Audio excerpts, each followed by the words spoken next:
Installing a system board.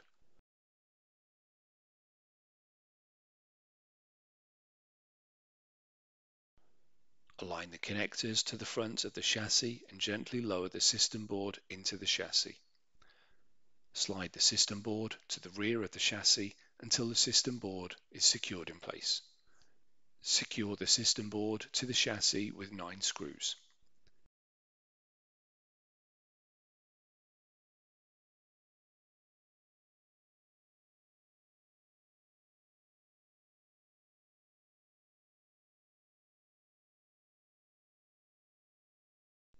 If necessary, install the following components.